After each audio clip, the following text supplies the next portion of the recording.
Mine is more on the financial side. Giving access to your financial software will help take a lot of reporting burden off of you if we need P&Ls or GLs or anything like that. Instead of trying to guess what's needed, our access will actually allow us to do that for you.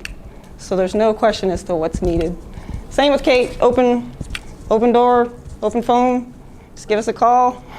She's referring to profit and loss statements and general ledgers, which are financial statements that we commonly Yes, commonly receive wrong time periods or wrong information, something's been omitted. We go in and pull what's necessary for us to do our analysis. Especially when you get like a attorney who's saying, I want the general ledger and I want it in accrual basis, or I want it, this particular document, and your client doesn't understand because they just pay somebody to do their QuickBooks for them. That's really where Char, her genius comes in. And Char can understand that language that the other accountant or the other expert or the other attorney is asking for, and help your client get that document so that you don't have to deal with, them. I would like to just add one more thing I can help you guys with it, and I'm only speaking for me. But I'm available anytime anyone needs me, and I say that with all sincerity. So when we have clients, you guys, the attorneys that hire us, and or your own client that you're bringing to us, if they're emailing me on the weekends and in the evenings and whatnot and stuff, I am checking emails regularly, and I do whatever I can if we're having mediation Monday morning to get what needs to be done, because I understand discovery being, submitted the fleeting hour. So don't hesitate to think you can't reach out and email and stuff, because 9 times out of 10 I will respond to, even if it's in an after-hour situation.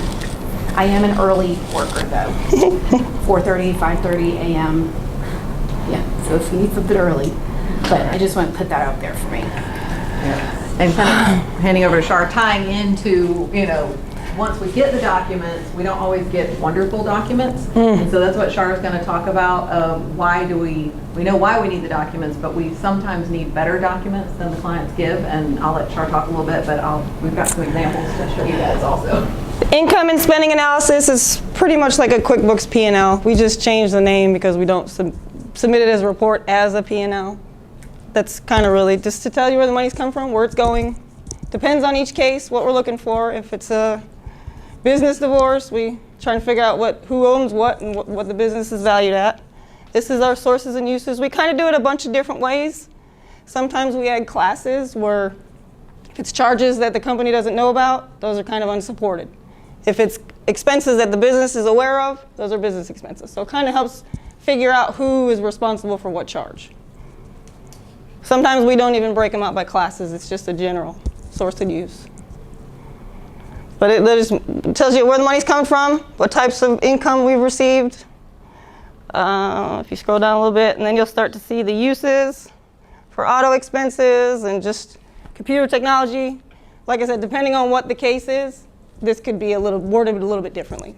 And just so you're all clear on what you're looking at, we get bank statements and credit card statements and whatever from the activity of this company, and Char will, or one of our accountants will put it into a program like Quicken or QuickBooks so that we can run reports like this and see where the money's coming from and where it's going, like immediately on one page.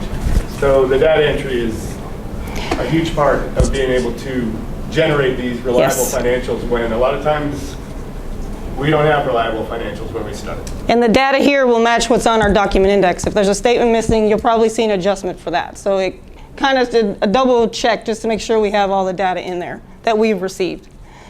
There's also another Quicken. Yes, we do. That's more the litigation production. This right here is more of a, the divorce side. It kind of matches your marital balance in the expenses. So it's more of a template, and it doesn't kind of vary from that for divorce. Litigation's a little bit different, depends on the case. So we just try to determine where everything's going, where it came from. Okay.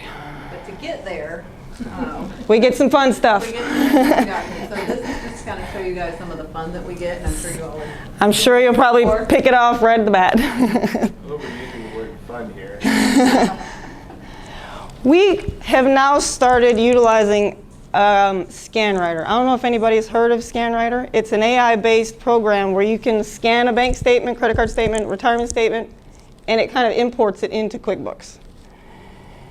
The AI is very sensitive, so when you start having words and check marks, it pulls all of that into the ScanWriter statement. So it adds data that doesn't really benefit the case. So statements like this, all of this information will have to be manually changed in order to get it clean and useful. So as you can see, some of them are kind of messy. A lot of times obviously we get statements from a lot of different financial institutions, different formats, and what's great about ScanWriter is we get a statement we've never seen before, and they haven't seen it before, we can send it to them and they'll get back to us within a day or two with software that will load it and work with it. They'll adapt on the fly to stuff they've never seen before. I'm not explaining that very well. Did it come out all right? The ScanWriter? Yeah. What they do. Yeah. This is just random pieces of information, and the blurriness of the statement is also sometimes a problem because it will eventually start to transpose these numbers from 1 to a 7 or a 3 to a 5. So clean statements, electronic copies are the best. This has been scanned, marked in, and re-scanned back in. So it's like a third time scan, I think. And this is one of the areas where I think Shar and Kate are both really good at helping. A lot of times you just get this because the client printed it forever ago and then scanned it in for you, and we need 2 or 3 or 4 years of statements and they look like this, but we can help go into the bank account, and we Get better. sometimes the client will change their password, tell us what it's going to be, then we log in at a set time, or some people are a little more lax with security and just say, Shar, here's my password. That makes us a little nervous, but we don't store those, we don't save them, we don't keep them, but we can actually go into their account and get, instead of this, getting a beautiful view of it. I know, I keep throwing out beautiful fun, you can tell we're big nerds, but getting these beautiful clean statements.